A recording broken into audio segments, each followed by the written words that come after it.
Halo Sobat IKAPI, kembali lagi dalam YouTube IKAPI Channel bersama saya Novi.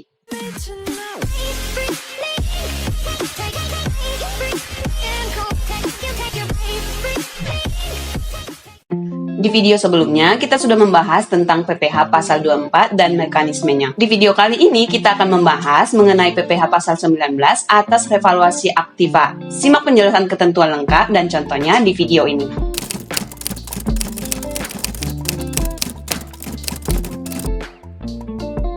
Pajak penghasilan memang rupa-rupa warnanya. Ada PPh 21, ada PPh pasal 23, PPh pasal 25, hingga pajak penghasilan untuk revaluasi aktiva tetap seperti pada PPh pasal 19.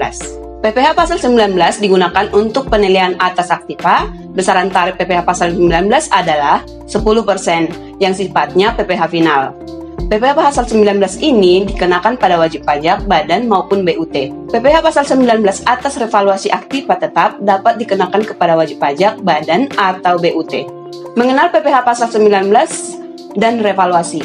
Meskipun digolongkan sebagai pajak penghasilan, namun PPh pasal 19 tidak sama dengan PPh pasal 25 maupun PPh pasal 21. PPh pasal 19 dikenakan untuk penilaian aset tetap yang jika dinilai kembali memiliki selisih untung atau harga belinya jauh lebih rendah ketimbang nilai pasarnya saat ini. Penilaian kembali inilah yang dikenal sebagai istilah revaluasi.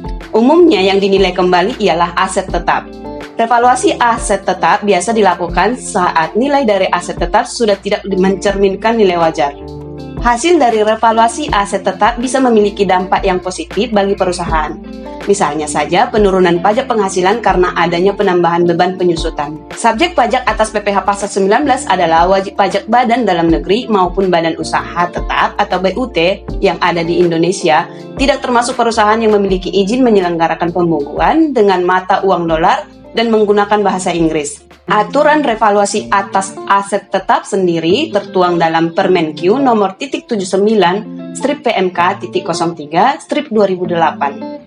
Revaluasi atas aset tetap bisa dilakukan bila wajib pajak badan telah menyelesaikan kewajiban pajaknya dengan masa pajak terakhir. Selisih lebih atas revaluasi inilah yang akan dikenakan PPh final sebesar 10%. Revaluasi juga mempengaruhi pengalihan aktiva tetap yang umumnya memiliki golongan 1-4 dalam perhitungan pajak. Ketentuan pengalihan aktiva tidak berlaku untuk aktiva tetap yang sifatnya force majeure, merger, akuisisi, hingga penarikan aktiva dari penggunaannya karena aktiva tersebut mengalami kerusakan berat sehingga tidak dapat digunakan kembali. Objek pajak dari PPh pasal 19 sendiri adalah aktiva berwujud bisa tanah maupun bangunan yang memiliki hak milik atau hak guna bangunan. Selain itu, aktiva tetap lainnya yang terletak di tanah air dan dipergunakan untuk menagih maupun memelihara penghasilan. Jangka waktu revaluasi aset tetap sendiri ialah paling lama 1 tahun dari tanggal pelaporan ahli penilai. Aktiva yang telah melewati jangka waktu penggunaan 5 tahun terhitung sejak revaluasi terakhir dilakukan tidak bisa untuk dilakukan penilaian kembali. Manfaat revaluasi aset bagi perusahaan. Revaluasi nyatanya juga membawa manfaat lain selain pada perhitungan pajak Anda. Manfaat revaluasi diantaranya adalah sebagai berikut. Yang pertama, mampu menarik minat investor dikarenakan memiliki nilai aset yang tinggi. Yang kedua, revaluasi nyatanya juga mempermudah perusahaan untuk melakukan proses merger. Ketiga, nilai harta menunjukkan nilai wajar atau nilai pasar dari aset yang tercatat dalam neraca. Ketentuan PPh pasal 19 atas revaluasi aktiva. Berdasarkan PMK 79/2008, ada batasan dalam melakukan revaluasi aset tetap diantaranya adalah sebagai berikut. 1. Revaluasi aset tetap harus mendapatkan persetujuan Ditjen Pajak terlebih dahulu. Yang kedua, penjualan aset yang direvaluasi akan dikenakan PPh final atas selisih terakhir. Contoh perhitungan PPh pasal 19 untuk ketentuan ini ialah dikurangi 10% atau 25% dikurang 10% sama dengan 15% yang dikalikan dengan selisih lebih aset tersebut. Yang ketiga, jangka waktu untuk revaluasi atas aset tetap golongan 1 dan 2 ialah 5 tahun, sementara untuk aktiva tetap dengan golongan 3 dan 4 persetujuan revaluasi sebelum jangka waktu 10 tahun. Yang terakhir, selisih atas revaluasi bisa berupa selisih rugi maupun selisih untung yang sesuai dengan Undang-Undang PPh. Selisih lebih maupun kurang akan dilaporkan dalam laporan keuangan. Transaksi ini akan muncul di neraca komersial, tepatnya pada perkiraan modal dengan nama selisih lebih atau kurang atas revaluasi aset tetap. Penyusutan pasca revaluasi. Perhitungan penyusutan atas aset tetap yang direvaluasi akan dilakukan sejak bulan di mana revaluasi dilakukan. Contoh perhitungan PPh pasal 19 sendiri dilakukan saat tanggal revaluasi dilakukan. Perhitungan penyusutan sendiri dihitung pro rata sesuai dengan bulan tahun pajak tersebut. Perusahaan wajib pajak menyesuaikan kembali masa manfaat atas aktiva yang direvaluasi. Setiap aset tetap perusahaan memiliki beragam masa manfaat penggunaannya dan metode hitung yang digunakan pun bervariasi. Perhitungan penyusutan akan lebih mudah jika Anda menggunakan alat bantu atau software. Validitas angka akan lebih terlihat karena ada sistem yang membantu Anda. Selanjutnya, Anda hanya perlu melihat laporan atas revaluasi aset dan mengawasi transaksi penyusutan yang terjadi sesuai dengan keinginan perusahaan.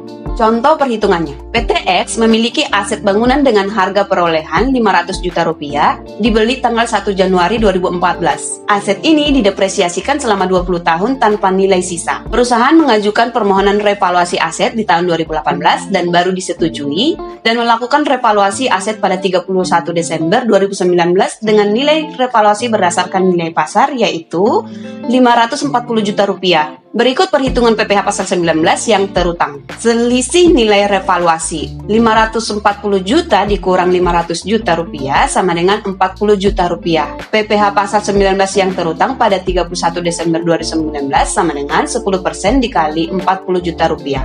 Penyusutan pasca revaluasi. Perhitungan penyusutan atas aset tetap yang direvaluasi akan dilakukan sejak bulan di mana revaluasi dilakukan. Contoh perhitungan PPh pasal 19 sendiri dilakukan saat tanggal revaluasi dilakukan. Perhitungan penyusutan sendiri dihitung pro rata sesuai dengan bulan tahun pajak tersebut. Perusahaan wajib menyesuaikan kembali masa manfaat atas aktiva yang direvaluasi. Perhitungan penyusutan sendiri dihitung pro rata sesuai dengan bulan tahun pajak tersebut. Perusahaan wajib menyesuaikan kembali masa manfaat atas aktiva yang direvaluasi. Setiap aset tetap perusahaan memiliki beragam masa, manfaat penggunaannya, dan metode hitung yang digunakan pun bervariasi.